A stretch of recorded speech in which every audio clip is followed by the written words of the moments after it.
libro Cristo nuestro Salvador, del linaje de White, encontramos la historia de Jesús desde su nacimiento en Belén como un bebé.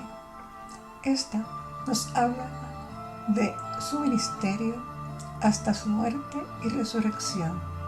Cada aspecto de su vida nos enseña cómo enfrentarnos con nuestro Salvador. Escuchemos. La entrada en Jerusalén.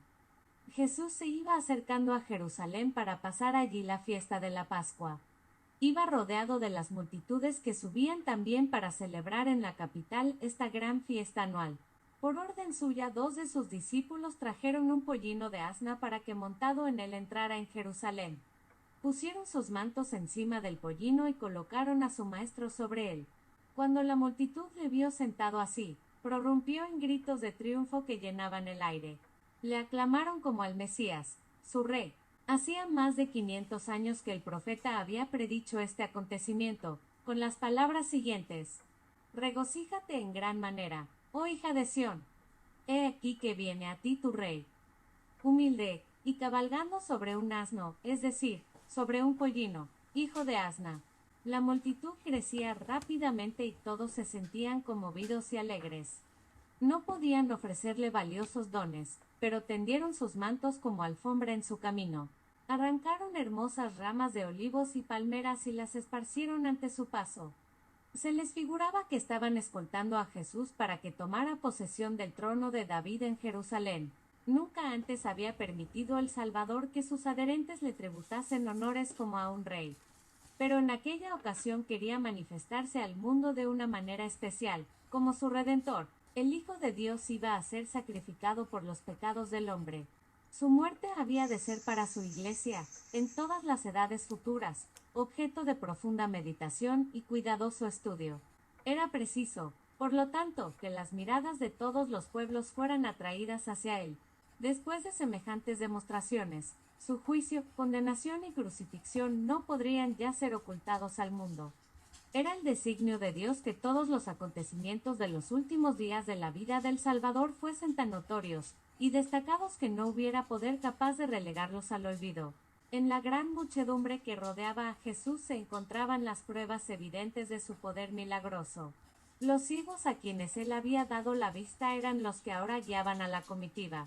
Los mudos a quienes había dado el poder de hablar, prorrumpían en los más fuertes hosanas y aclamaciones. Los tullidos y baldados a quienes había sanado saltaban de gozo, y eran los más activos en arrancar palmas y agitarlas delante de él.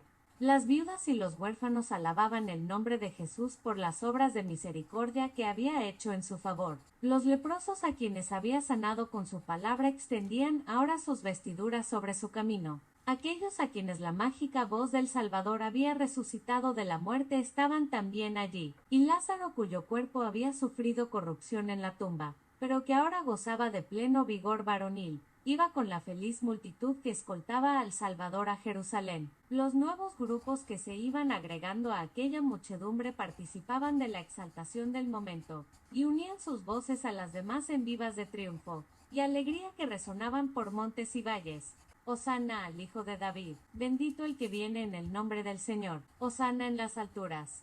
Muchos fariseos presenciaron con desagrado esta escena, sintieron que iban perdiendo el dominio sobre el pueblo. Haciendo uso de su autoridad procuraron hacerlos callar, pero en vano, sus reconvenciones y amenazas solo aumentaban el entusiasmo de la multitud. Viendo que no podían dominar al pueblo, se abrieron paso por entre la gente hasta donde estaba Jesús, y le dijeron: Maestro, reprende a tus discípulos. Alegaban que tan ruidosas demostraciones estaban en oposición con las leyes y no serían permitidas por las autoridades.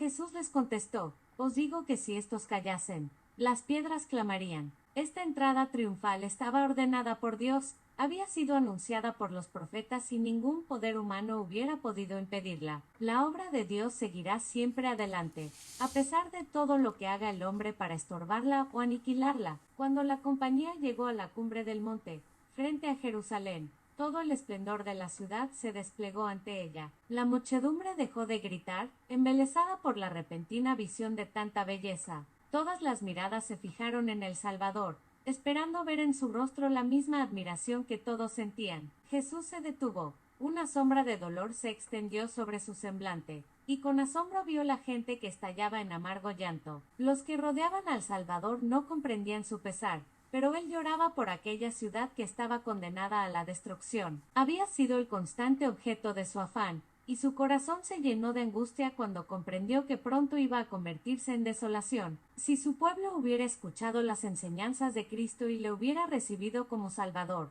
Jerusalén hubiera subsistido para siempre, hubiera podido llegar a ser reina de naciones, libre con el poder que Dios le hubiera dado. Jamás hubieran llamado a sus puertas ejércitos hostiles ni los estandartes romanos hubieran ondeado sobre sus muros. Desde Jerusalén la paloma de la paz hubiera tendido el vuelo hacia todas las naciones.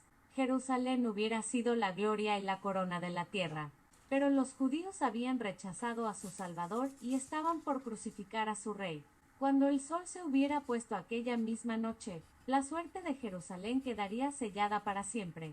Unos 40 años después, Jerusalén fue quemada y completamente destruida por el ejército romano. Llegó a los gobernantes la noticia de que Jesús se estaba acercando a la ciudad con una gran compañía de adherentes. Salieron pues a su encuentro con la esperanza de poder disolver la muchedumbre.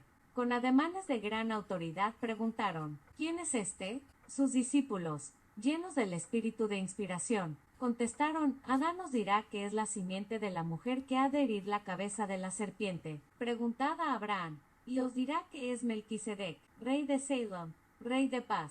Jacob os dirá: este es Shiloh de la tribu de Judá. Isaías os dirá: Emmanuel, el admirable, el consejero, el Dios poderoso, el Padre sempiterno, el príncipe de paz. Jeremías os dirá: esta es la rama de David, el Señor nuestra justicia. Daniel os dirá: es el Mesías. Oseas os dirá: es Jehová de los ejércitos, Jehová es su memorial. Juan el Bautista os dirá: he aquí el Cordero de Dios que quita los pecados del mundo. Nosotros sus discípulos, declaramos que este es Jesús, el Mesías, el príncipe de vida, el Redentor, y aun el príncipe de las tinieblas le reconoce y dice: yo sé quién eres, el Santo de Dios. Espero que este capítulo haya sido de beneficio para tu vida espiritual. Para que no te pierdas los próximos capítulos, si aún no lo has hecho, suscríbete al canal. Se publica lunes, miércoles y viernes. Que el Señor te bendiga grandemente.